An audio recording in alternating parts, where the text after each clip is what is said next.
Now that we are done cutting with our waistband, we are now ready to lay out our front, the pattern for our skirt.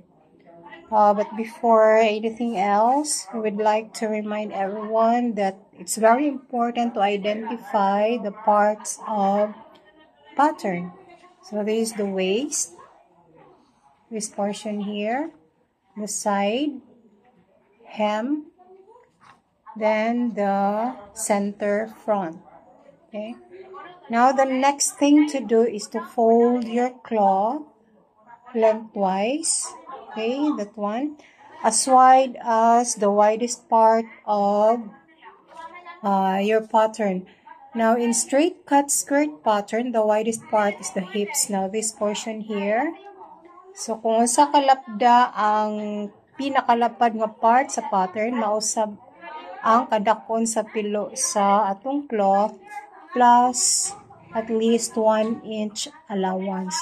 Dili sad pasobrahan og maayo because we're still going to use the other part of the cloth for the back part of the skirt.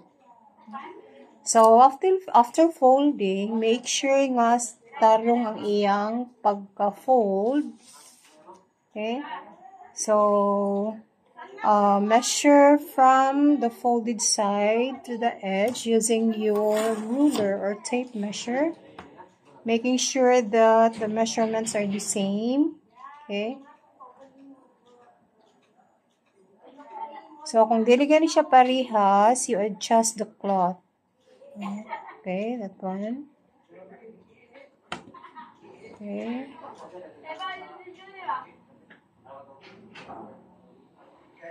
Okay.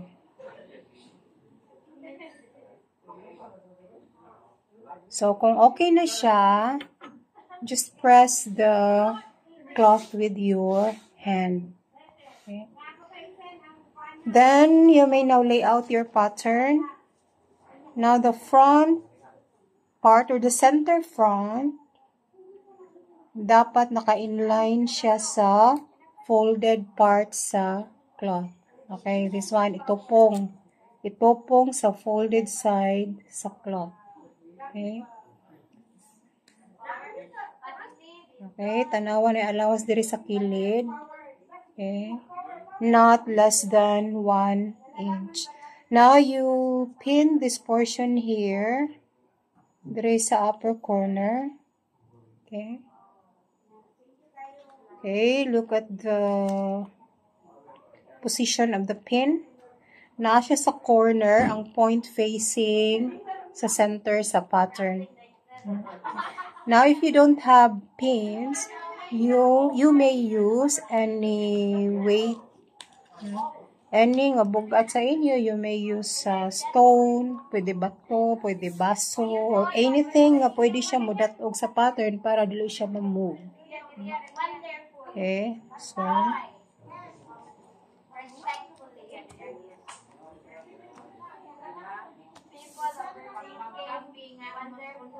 okay. Okay, now that we're done pinning the pattern or putting weight, so for example, wala kay pins, pwede na naman siya pabugatan, no? Anything nga bugat para dili siya mo dagan, para dili mo move ang imong pattern or ang imong cloth. Okay?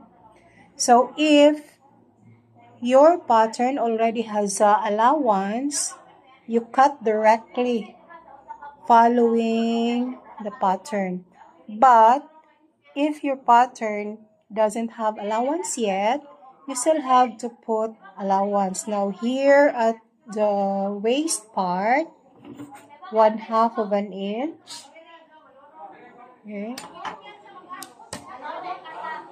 1/2. So if you don't have tailor's chalk, you may use pencil. Kung naay tailor's chalk, you may use tailor's chalk. Okay, this one. Okay. Then side allowance is 3/4. Okay, measure 3/4 here. We use 3/4 allowance since we'll be using French seam. in joining the side of our skirt. Okay, same here, 3/4 of an inch. Okay. Okay. Then here at the hem part, we use 1.5 inches. 1.5 inches for the hem. Okay. So we're done putting the allowances. Our pattern is now ready to cut. So again, if your pattern already has allowance, no need to put additional allowances. But kung walay allowance ang inyong pattern, mao nang magbutang pata og allowance. So sa waist part, 1/2 of an inch. Side is 3/4, this portion here. Sa hem, there is sa ubos, 1.5 inches. Now, there is a center front. Wala na siya allowance since ang center front naka-linya sa folded. Okay? So, when cutting your cloth, as much as possible, do not move the cloth. Now, put your left hand, okay, sa center sa cloth. Okay, that one. So, you cut the cloth following the marked allowance. Okay, that one. Okay.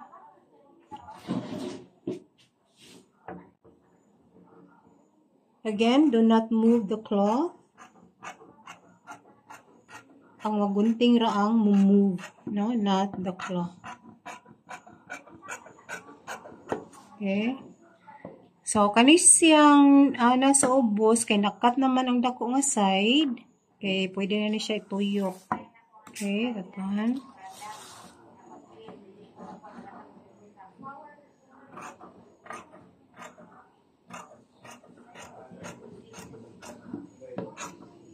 Okay. So, after cutting, you still have to transfer the markings of the dart, this dart. I-transfer pa nimo ang markings sa pattern to the cloth.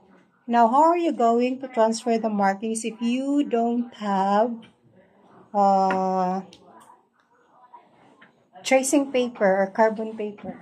So, saan pag-transfer kung wala kay carbon paper or tracing paper?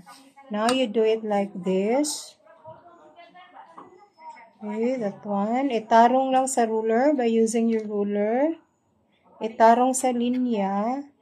Then, using your pencil, badlisan ang ilaw. That one.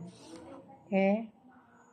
So, all the lines, tanang linya, i-transfer sa cloth, no? Sa dart. Okay? That one. So, dinhi siya og diri sa ilaw. No? Okay. Okay. Then, the last line here. Okay.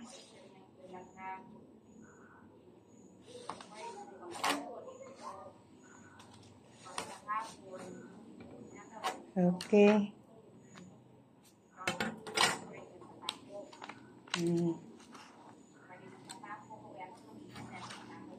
So, you check kung naklaro ba ang line. If wala maklaro, linyahan o usab para maklaro.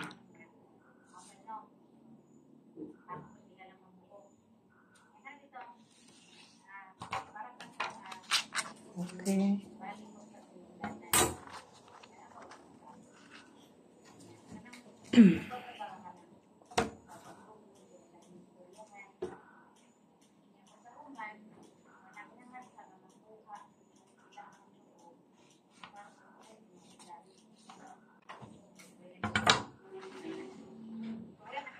Okay, so there. 1, 2, 3. So, dapat tulo ka linya. Okay? So, the result sa other side. Okay. So, you can see the dart is there. Okay. So, you may now take out the pins. Okay. So, when you open the cloth, it looks like this. So, this is now the front part of the skirt.